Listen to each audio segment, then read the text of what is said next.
Hello students, आज के इस लेक्चर में हम लोग पढ़ने वाले हैं ज्योमेट्रिकल आइसोमेरिज्म की physical properties and how to calculate number of geometrical isomers in a given compound. I hope lecture 1 और 2 में आपने अच्छी तरीके से हर एक कंसेप्ट को समझा होगा और प्रैक्टिस की होगी, because practice is very important part two keep retaining the concepts of organic chemistry starting from the term diastereomers। ये बात हमने पहले भी आपको समझाई है कि diastereomerism या diastereomers क्या होते हैं। Diastereomers are stereoisomers which are not mirror image of each other।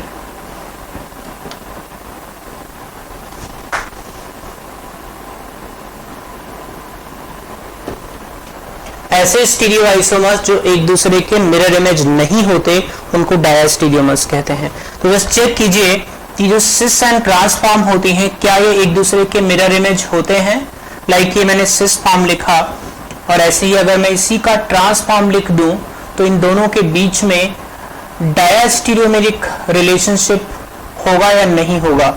एक बात तो तय है कि एक दूसरे के मिरर इमेज नहीं है। अगर मैं यहाँ प्लेन मिरर रख दूं, मिथाइल का मिथाइल है, H का H है, लेकिन इस H का यहाँ पे इमेज बनना चाहिए और इस CH3 का यहाँ पे CH3 बनना चाहिए जो एब्सेंट है।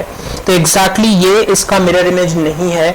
सो ऑल ज्योमेट्रिकल आइसोमर्स यानी ज्योमेट्रिकल आइसोमर्स आपस में एक दूसरे के डायास्टीरियोमर्स होते हैं because they are not mirror image, they are non mirror image stereoisomers, right.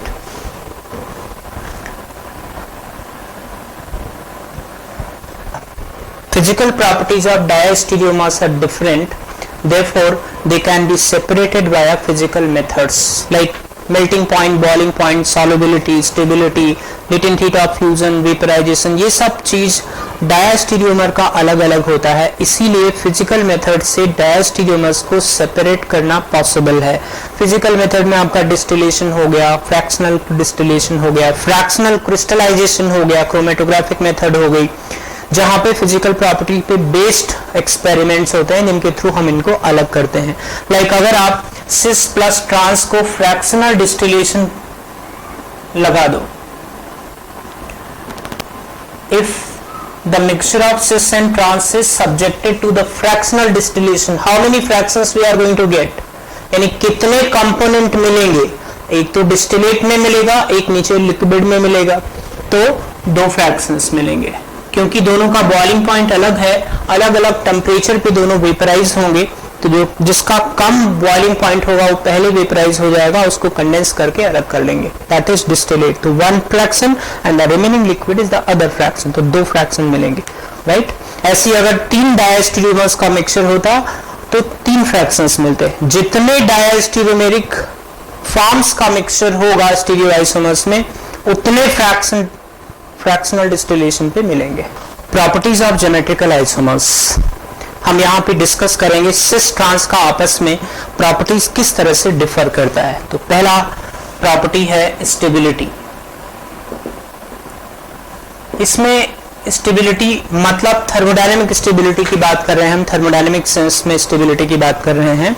तो लाइक अगर मैं बात करूं कि मेरे पास एक normal general cis and trans form है, ये ब्यूटीन 2 का सिस एंड ट्रांसफॉर्म बना रहा हूं मैं। अगर मैं इसमें कंपैरिजन करूं तो कैन यू चेक कि यहां पे जो बल्की ग्रुप्स हैं दे आर क्लोजर और यहां पे जो बल्की ग्रुप्स हैं दे आर फर्दर अपार्ट। तो क्योंकि बल्की ग्रुप एक दूसरे से दूर हैं इसलिए ट्रांस की स्टेबिलिटी सिस से ज्यादा है। तो in general trans is more stable, trans form is more stable than cis due to less repulsion between bulky groups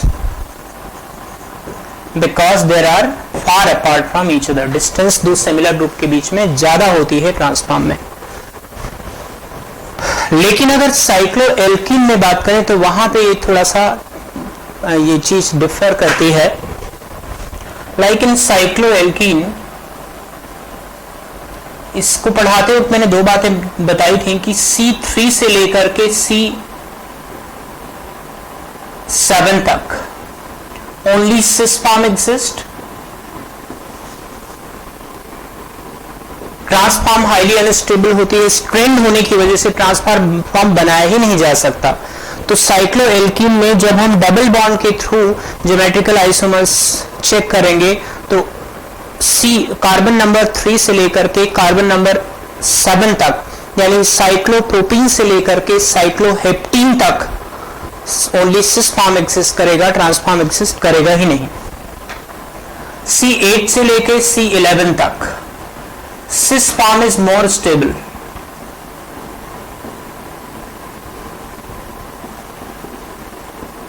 than trans। इसमें इसका रीजन क्या है चेक करते हैं। लाइक 10 कार्बन का मैं सिस ट्रांस आइसोमर बना रहा हूं, साइक्लोडिकीन है ये, जैसे यहां पे मैंने सिस फॉर्म बना दिया, यहां पे ट्रांसफॉर्म बना दिया, ये डबल बॉन्ड है, इधर H और इधर H। यहां पे एक स्पेशल बात होती है कि ये जो हाइड्रोजन एटम है ट्रांसफॉर्म पे लगा हुआ, ये अदर साइड ऑफ रिंग के कार्बन के बहुत करीब होता है।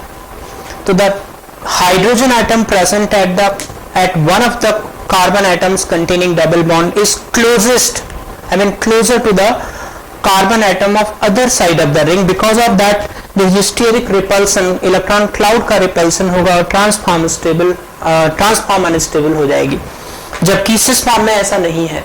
तो trans form is going to be unstable in case when geometrical isomers are there across double bond in cycloalkene from carbon number 8 to carbon number 11।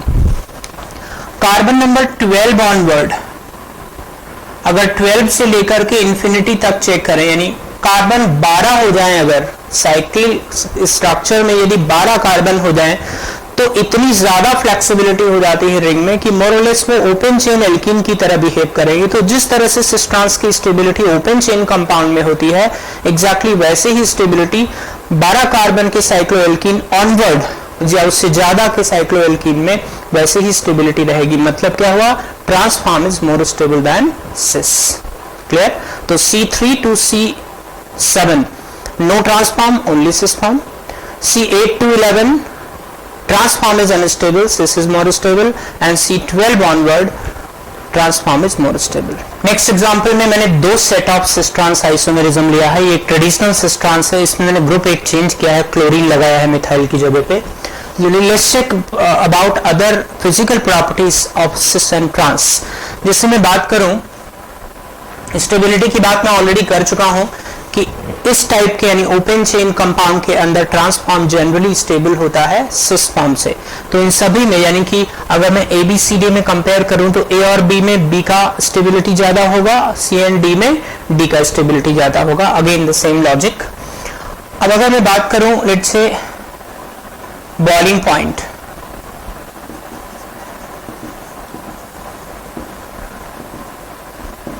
Boiling point किस बात पे डिपेंड करता है? दो बात पे डिपेंड करता है, molecular weight and intermolecular force यानी कि पोलैरिटी।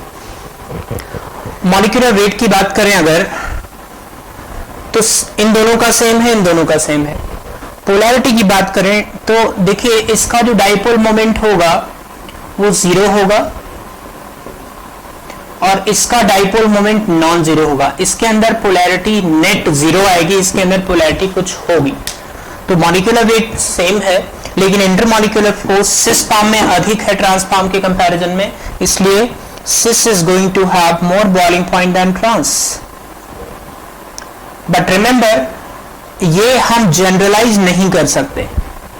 जैसे मैं A और B में बात करूं तो A का बॉइलिंग पॉइंट B से अधिक है, लेकिन यही बात मैं अगर इसमें लगाऊं तो देखिए डाइपोल मोमेंट इस केस में ज्यादा है जो कि ट्रांसफॉर्म है। अगर आप नेट डाइपोल मोमेंट निकालोगे तो ट्रांसफॉर्म का डाइपोल मोमेंट अधिक होगा बिकॉज दोनों वेक्टर्स ऐड हो गए, तो इसकी पोलैरिटी अधिक हुई, तो बॉइलिंग पॉइंट डी कंपाउंड का सी के कंपैरिजन में ज्यादा हुआ। तो A greater than B, D greater than C. इसलिए ये कहना हमेशा कि सिस फॉर्म का बॉइलिंग पॉइंट अधिक होता है ट्रांस के कंपैरिजन में गलत होगा। Coming to melting point, melting point depends upon 3 factors. Number 1, polarity. Number 2, molecular weight. Number 3, effectiveness of packing or packing efficiency. And the third factor is the most important one while determination of melting point. अगर मैं केवल molecular weight तो यहाँ picture में रहेगा नहीं, क्योंकि ए और बी का या फिर सी और डी का आपस में मॉलिक्यूलर वेट बराबर है। लेकिन पोलैरिटी की बात करें, ए की पोलैरिटी ज्यादा है बी से, डी की पोलैरिटी ज्यादा है सी से। बट द लास्ट फैक्टर जो कि पैकिंग एफिशिएंसी है, can you think of the thing कि जो ट्रांसफॉर्म होता है उसमें 2 ग्रुप्स आमने सामने होते हैं, तो जब लेयर टू लेयर पैकिंग करेंगे तो एक जो ग्रुप ऊपर की तरफ निकला है ऊपर वाली लेयर में फंस जाएगा, जो नीचे की तरफ निकला हुआ है तो नीचे की तरफ फंस जाएगा। तो ट्रांस की पैकिंग सिस के कंपैरिजन में ज्यादा इफेक्टिव होगी, and the packing is the most important reason most while deciding the melting point. इसलिए क्या मैं कह सकता हूं कि ट्रांस का जो पैकिंग होगा लेयर के अंदर, क्योंकि 2 ग्रुप अपोजिट में होते हैं, एक ग्रुप ऊपर की लेयर में स्टैंगल हो जाएगा, एक ग्रुप नीचे की लेयर में फंस जाएगा, तो पैकिंग ज्यादा टाइट होगी, अच्छी पैकिंग होगी, इसलिए उनको अनपैक करने के लिए ज्यादा एनर्जी देनी पड़ेगी। इसलिए मेल्टिंग पॉइंट ट्रांस का हमेशा सिस से अधिक होगा। तो मैं लिख सकता हूं बी का greater than A and D का ग्रेटर देन सी। Water solubility,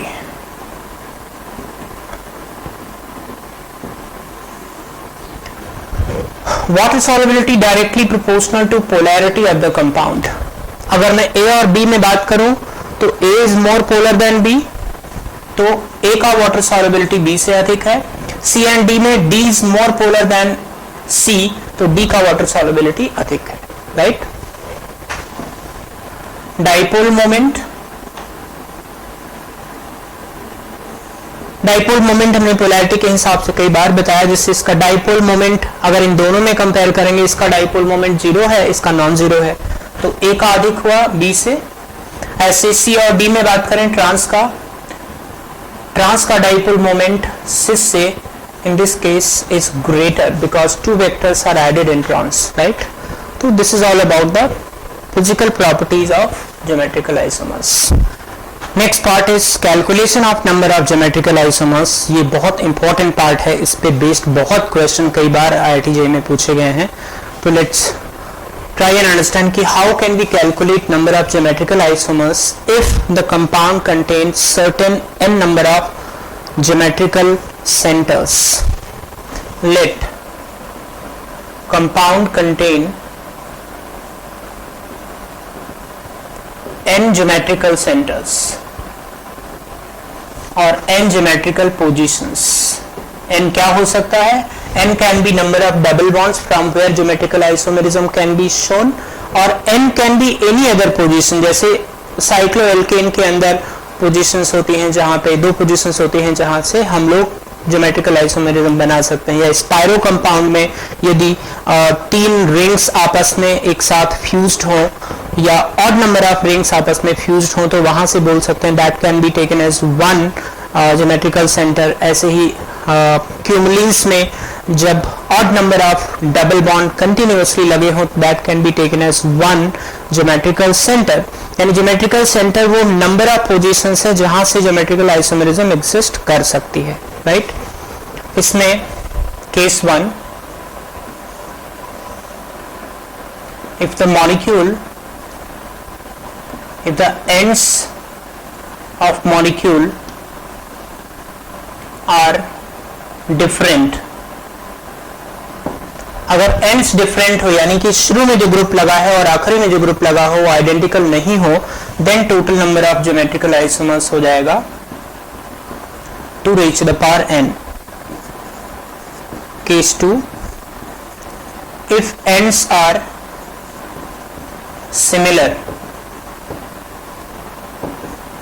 यदि शुरू और आखिरी में सिमिलर ग्रुप या एटम्स लगे हुए हैं, इन दैट केस दो पार्ट आएगा. Part A, if n is even then number of geometrical isomers is equal to 2 raised to the power n minus 1 plus 2 raised to the power n by 2 minus 1.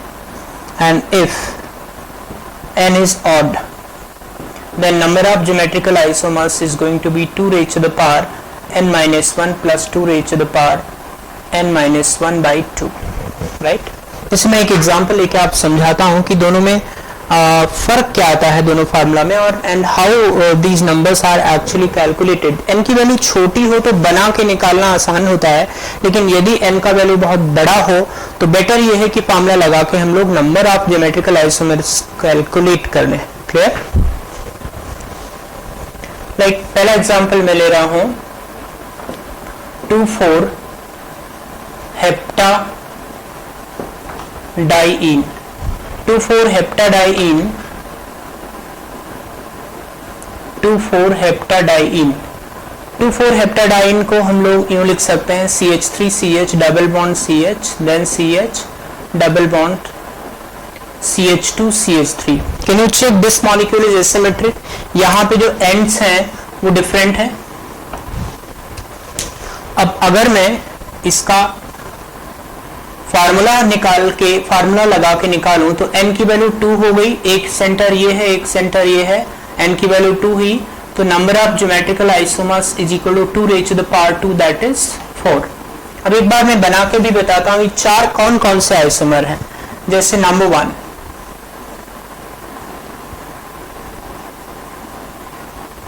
एक double bond यहां लगाया, एक double bond यहां लगाया. Can you check? ये cis है और ये भी सिस है. अगर मैं नंबरिंग करूंगा यहां से करूंगा 1 2 3 4 5 6 7, तो 2 and 4 पोजीशन पे जो डबल बॉन्ड है वो basically cis and cis position में है, तो ये सिस सिस हो गया. नंबर 2,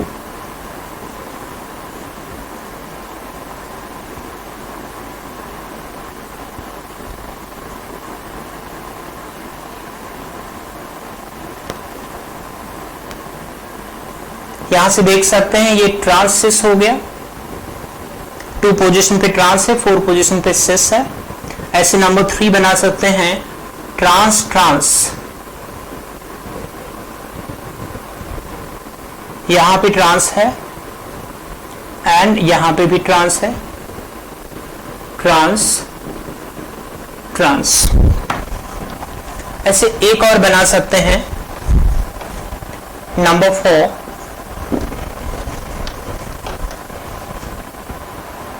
हमने ट्रांस सिस ऑलरेडी बनाया हुआ, मैं सिस ट्रांस बनाऊंगा.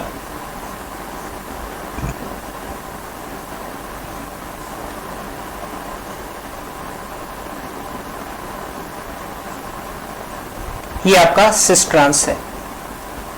तो 4 ये आइसोमर हो गए जिसमें cis cis, trans trans and cis trans.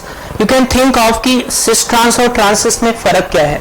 Cis trans और ट्रांसिस में फर्क ये है कि अगर मैं इस कंपाउंड का नाम लिखूंगा 1 2 3 4 5 6 7, हमें numbering left to right side में आईपीसी नंबरिंग करनी होगी. तो एक बार मेरा सेकेंड कार्बन पे सिस है और एक बार मेरा सेकेंड कार्बन पे ट्रांस है, तो जब नाम लिखूंगा डिफरेंट आएगा. एक बार 2 सिस आएगा, एक बार 2 ट्रांस आएगा. इसमें ऐसा पॉसिबल नहीं है कि आप नंबरिंग राइट साइड से कर दो. अगर राइट साइड से कर सकते तो सिस ट्रांस एंड ट्रांसिस आइडेंटिकल हो जाते, लेकिन अगर आप राइट साइड से करेंगे तो गलत हो जाएगा. आईपीसी नॉमेनक्लेचर के जो रूल्स हैं उससे डिफर करेगा ये. तो ये एक बार 2 सिस है, एक बार 2 ट्रांस है, तो ये दोनों आइडेंटिकल फॉर्म्स नहीं है, आइडेंटिकल ज्योमेट्रिकल फॉर्म्स नहीं. एक और एग्जांपल लेते हैं 2,4 हेक्साडाइईन. 2,4 हेक्साडाइईन में देखिए यहाँ पे केवल CH3 बचेगा. अब 6 ही कार्बन बचे CH3. Now can you check the ends are identical. Ends identical हैं. n की वैल्यू 2 है तो number of geometrical isomers n की वैल्यू इवन भी है, तो क्या आना चाहिए? 2 raise to the power n minus 1 plus 2 raise to the power n by 2 minus 1, तो 2 raise to the power 2 minus 1 plus 2 raise to the power 2 by 2 minus 1. This comes out to be 2 plus 1 that is 3. अब ये 3 कौन कौन से हैं जरा समझिए. एक बार मैंने सिस सिस बना दिया, ये हटा रहा हूं मैं एक कार्बन कम होने की वजह से. सिस सिस बना दिया. फिर ट्रांस सिस बना दिया, यहाँ पे CH3 लगा रहा हूँ, फिर ट्रांस ट्रांस बना रहा हूँ, एक और ये कार्बन मैंने हटा दिया, एंड देन मैं सिस ट्रांस बना रहा हूँ, एक और कार्बन हटा दिया। अब यहाँ से आप देखेंगे कि जो सिस ट्रांस है और जो ट्रांस सिस है वो आइडेंटिकल है, ये आइडेंटिकल है, क्योंकि आप नंबरिंग लेफ्ट टू राइट भी कर सकते हैं, आईपीसी राइट टू लेफ्ट भी कर सकते हैं। यहाँ पे भी सेकंड कार्बन पे डबल बॉन्ड आ रहा है, वहां उधर से करेंगे तो भी सेकंड कार्बन पे डबल बॉन्ड आ रहा है, तो कोई प्रॉब्लम नहीं है। तो चाहे हम इधर से इस कार्बन को सिस बनाए या ट्रांस बनाए, या इस कार्बन को सिस एंड ट्रांस बनाए, कोई फर्क नहीं पड़ता है। तो in case when ends are identical then cis trans and trans becomes similar. तो इसलिए एक कम हो गया, 4 में से एक रिपीट हो गया एक तरह से, तो टोटल 3 आइसोमर बचे, राइट। तो हम लोग अब थोड़े और एग्जाम्पल करते हैं ताकि आपको कैलकुलेशन करना आ जाए। So let's calculate number of geometrical isomers in the following compounds. मैंने यहाँ पे 12 क्वेश्चंस लिखे हैं, आप चाहें तो एक बार कॉपी कर लें, ट्राई कर लें, और उसके बाद हम लोग डिस्कशन करते हैं, राइट। तो चलिए डिस्कशन करते हैं एग्जाम्पल नंबर 1।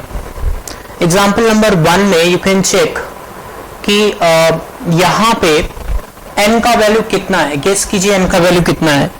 n का वैल्यू 1 है सिर्फ। क्यों 1 है?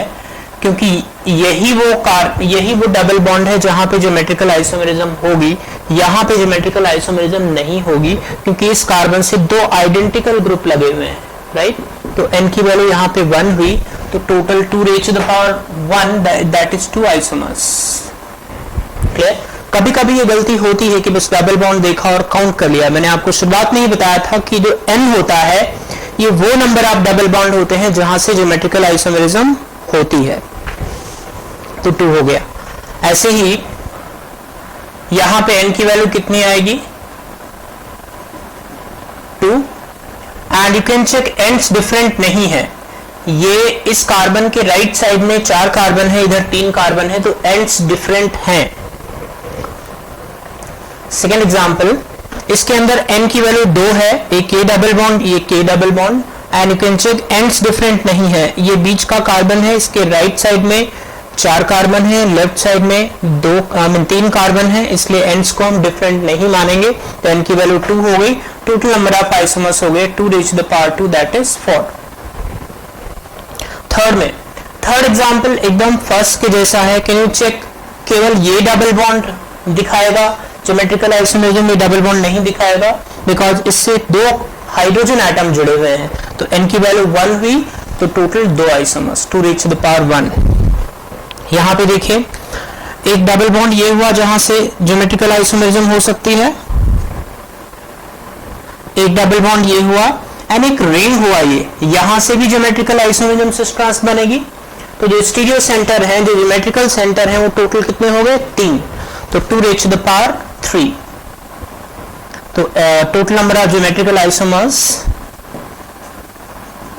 2 raised to the power 3, that is 8। यहां पे ये भी चेक कर सकते हैं क्योंकि एसिमेट्रिक स्ट्रक्चर है, एंड्स डिफरेंट है, तो टोटल 8 आइसोमर बनेंगे n का वैल्यू 3 होने की वजह से। नंबर 5 में देखिए, एक तो यहां से ज्योमेट्रिकल आइसोमेरिज्म होगी, एक यहां से ज्योमेट्रिकल आइसोमेरिज्म होगी, और एक इस रिंग से भी, ये जो दोनों पोजीशंस हैं उनसे भी। लेकिन खास बात ये है कि इसके अंदर सिमेट्री है। Can you check this compound can be numbered from, चाहे लेफ्ट साइड से जाओ या राइट साइड से जाओ, सिमेट्री दिखेगी। और सिमेट्री हो और n का वैल्यू ऑड हो, तो total number of geometrical isomers कितने होते हैं? Number of geometrical isomers is equal to 2 raised to the power n-1 plus 2 raised to the power n-1/2। तो कितना आ जाएगा? 2 raised to the power 3-1 plus 2 raised to the power 3-1/2। तो ये आपका आ जाएगा 2 raised to the power 2 plus 2 raised to the power 1, total 4 + 2, that is 6 isomers. Coming to example number 6। Number 6 में you can check n का वैल्यू 4 है, जो कि इवन है, यहां से यहां से यहां से यहां से, यानी ये सारे ऐसे डबल बॉन्ड है जहां से ज्योमेट्रिकल आइसोमेरिज्म एग्जिस्ट करेगी। n का वैल्यू 4 है, तो total number of geometrical isomers कितने हो गए? 2 raised to the power 4-1 plus 2 raised to the power 4/2 - 1, that is 2 raised to the power 3 plus 2 raised to the power 1, ये आपका आ जाएगा 8 + 2 that is 10 isomers. Fine. Coming to question number 7। Question number 7 में कितने stereo centre हैं, कितने geometrical centre हैं? एक तो ये हो गया, एक तो ये हो गया। एक कार्बन कार्बन डबल बॉन्ड है, एक कार्बन नाइट्रोजन डबल बॉन्ड है। इसमें भी सिमेट्री नहीं है, एक तरफ नाइट्रोजन लगा है, एक तरफ मिथाइल ग्रुप लगा हुआ है, राइट। तो मैं सीधे लिख सकता हूं total number of geometrical isomers is equal to 2^2 that is 4। Number 8, सबसे पहले इसमें काउंट करते हैं टोटल ऐसी कितनी पोजीशन है जहां से ज्योमेट्रिकल आइसोमरिज्म हो सकती है। एक तो ये डबल बॉन्ड हो गया, एक ये एलीन सिस्टम हो गया, क्यूमुलिन्स कंटिन्यूअसली डबल बॉन्ड लगे हुए हैं, 3 डबल बॉन्ड लगातार लगे हुए हैं। अगर इवन नंबर्ड होता तो वहां से ज्योमेट्रिकल आइसोमरिज्म नहीं होती, क्योंकि ऑड नंबर्ड है, ज्योमेट्रिकल आइसोमरिज्म है।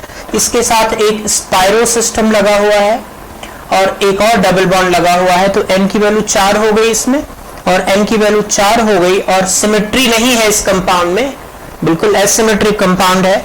तो नंबर ऑफ ज्योमेट्रिकल आइसोमर्स कितना हो गया? 2^4 यानी कि 16 isomers. Clear?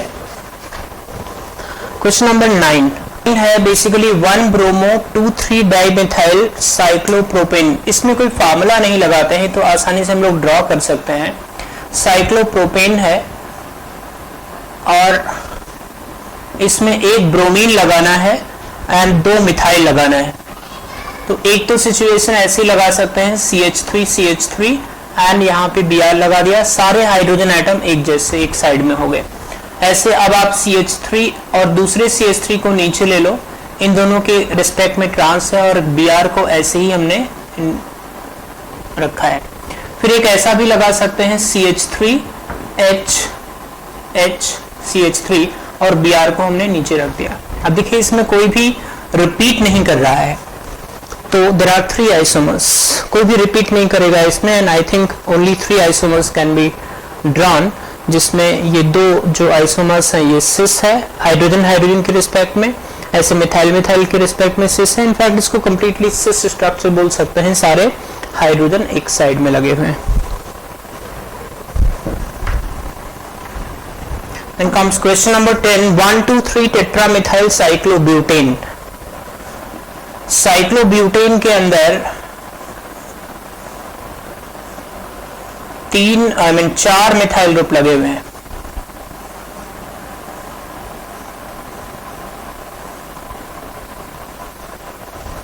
Question number 10, 1, 2, 3 tetramethyl cyclobutane में टोटल नंबर ऑफ आइसोमर्स निकालना है। बस you need to make arrangements out है। तो CH3 टेट्रामिथाइल है, तो एक बार तो मैंने सारे मिथाइल को एक साइड में लगा दिया, फिर हमने 3 मिथाइल को एक साइड में रखा और एक को अपोजिट में कर दिया।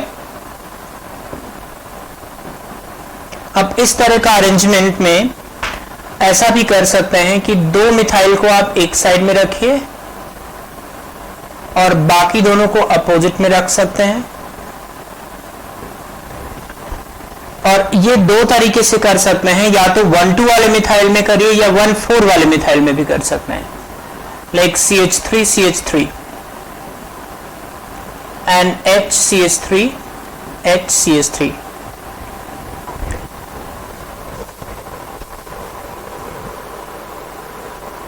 तो टोटल 4 आइसोमर्स यहां पे बन रहे हैं। आई होप इनमें से कोई भी रिपीट नहीं कर रहा है। इसमें चारों ऊपर है मिथाइल, इसमें 3 मिथाइल ऊपर है, इसमें 2 मिथाइल ऊपर नीचे हैं, लेकिन यहाँ पे 1-2 पोजीशन एडजेसेंट मिथाइल ऊपर है और यहाँ पे अपोजिट वाले मिथाइल एक साइड में, राइट। तो टोटल 4 आइसोमर बन गया। कमिंग टू क्वेश्चन नंबर 11 में n की वैल्यू देखिए कितनी है। एक तो ये डबल बॉन्ड जहां से ज्योमेट्रिकल आइसोमरिज्म हो सकती है, एक ये डबल बॉन्ड, क्योंकि रिंग साइज अभी 10 कार्बन का रिंग है, तो साइक्लोएल्कीन भी डबल बॉन्ड के क्रॉस सिमेट्रिकल आइसोमरिज्म शो करेगा, और एक सेंटर ये भी है। तो टोटल n का वैल्यू हो गया 3, मतलब यहां से भी, यहां एक हाइड्रोजन आइटम है ना, यहां से भी एक साइक्लोएल्केन के रिस्पेक्ट में ज्योमेट्रिकल आइसोमेरिज्म एग्जिस्ट कर जाएगी। तो टोटल n का वैल्यू 3 है, तो 2 raised to the power 3 that is 8। Coming to question number 12। Question number 12 में कितने आइसोमर बनेंगे? Can you find out any geometrical centre where geometrical isomerism exist? No, नहीं एग्जिस्ट करेगी। ना तो ये डबल बॉन्ड कर सकता है, क्योंकि ये जो डबल बॉन्ड है ये 6 मेंबर रिंग में है, तो ट्रांसफॉर्म नहीं बनेगी। और ना ही ये दोनों मिथाइल, क्योंकि दोनों मिथाइल sp3 कार्बन से जुड़े होने चाहिए सिस ट्रांस साइक्लोएल्केन के रिस्पेक्ट में बनाने के लिए, तो इसमें कोई भी ज्योमेट्रिकल सेंटर नहीं है, ज्योमेट्रिकल पोजीशंस नहीं है, तो there is no geometrical isomerism, only one form exist, तो no geometrical isomerism. This is all for geometrical isomerism. I hope you understood each and everything properly. Just try your assignments from books or whatever literature you have. उसमें से आप try कीजिए, ज़्यादा से ज़्यादा questions की practice करिए। Cis trans isomerism, geometrical isomerism आपका बहुत अच्छा हो जाएगा, राइट? तो see you in the next lecture.